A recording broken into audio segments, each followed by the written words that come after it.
Hi folks, welcome back. 1/1/26, the happiest new year to you. I wish you happiness, health, and prosperity in the new year.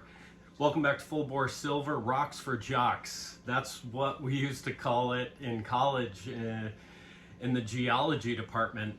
We thought it would be an easy A, but man, that was one of the toughest classes I ever took. Very dry material. But the cool thing is, one of the geology classes, we went out to Silverton, Colorado.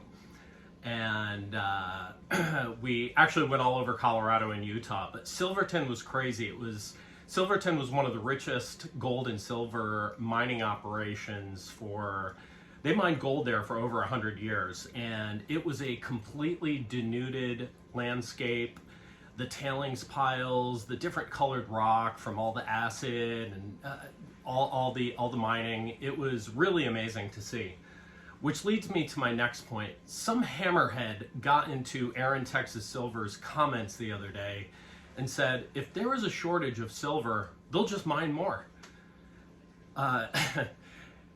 This person has probably never been to a mining operation and clearly shows a complete lack of understanding for doing business in foreign countries, dealing with contractors, dealing with labor. Mining operations are really complicated. The exploration process, the discovery process, the mining process, it can take 15 to 20 years. And they're not just mining silver out of these mines. They are mining myriad number of minerals. Silverton, it was lead, copper, gold, silver. And so, I mean, some of these commenters, they think they're experts on some things, so be careful who you listen to. Also, there's a guy on X, it's a gold channel, he's pushing GR Mining, which is another discovery company. They are exploring mining options in Sinaloa, Mexico. I'm not sure if he's aware of the situation in Sinaloa, but the patrons that control things in Sinaloa, they're going to need their cut, their VIG, as we used to call it in my industry. Again, be careful who you listen to. From discovery process to actually a profitable mining operation, especially in some places politically unstable as Sinaloa, I would be very careful about investing in something like that. Which leads me to my next point, a little bit of a teaser here. I am going to drop a little bit of history of my commodity experience from my previous career.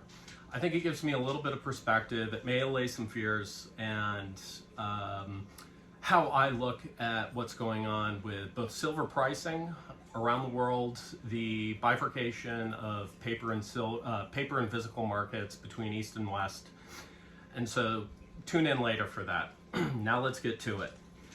The reverse repo injections by the Federal Reserve are completely off the charts. I'm going to share with you a chart right now. See if you can recognize the pattern here.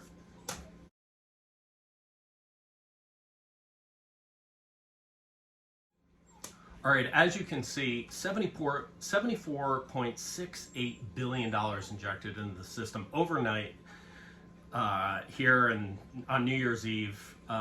Similar pattern 2001, 2020. Remember what happened. We had the dot-com bust, and then we had the scamdemic in 2020. I believe something big is happening in 2026. This is a tell. I wouldn't keep a lot of cash in banks. There's low liquidity, low float in these banks, fractional reserve banking system, so pay attention to that. The next thing we have are these margin hikes. Unprecedented in futures markets. CME in the 11th hour raised not once but twice 30% margin raises in 1 week.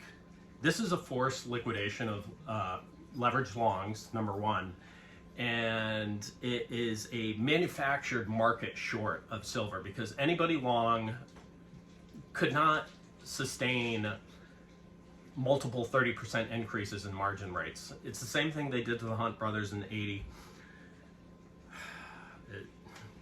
Again, another tell. And the other deal with these margin hikes is that a lot of these banks that are leveraged short, okay, so they sold short against these paper contracts. How do they exit those short sales? Well, they have to buy. They have to go long to exit those shorts. Now, if margin has spiked up, they're unable now to exit their shorts. I think these banks are caught with their pants down. The other interesting bit of news is now we have, I don't know if you've seen this on X, but there is a tax revolt forming right now in this country.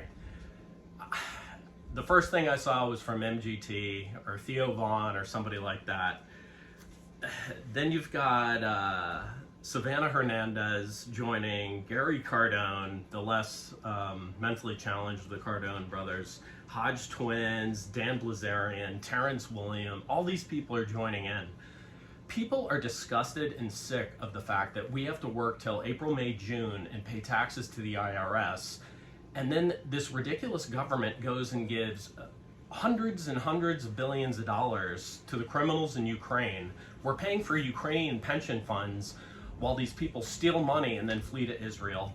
We're buying F-35s for Israel to go bomb women and children. You're paying for Somali daycare centers with no kids in them.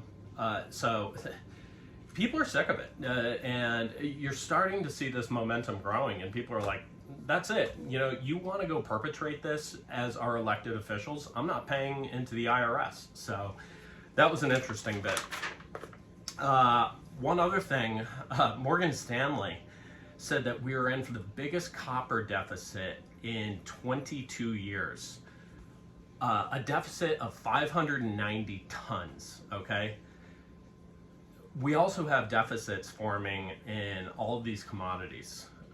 We have industrial use going like this and mining deficits going like this.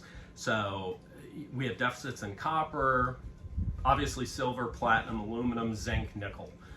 We're always paying attention, large scope commodity situation here, so pay attention to that. The other thing is we do not have the power for the AI build-outs, the data centers, everything they want to do. You've got these crazy windmills. I go out to West Texas or I go down to the Gulf Coast, and you see these windmills, and you know, they're in areas with like 25, 30, 35, 40 mile an hour winds. Half of them aren't even running, okay? This is not a viable solution. They're going to turn to cheaper options. They're going to go back to coal, to oil.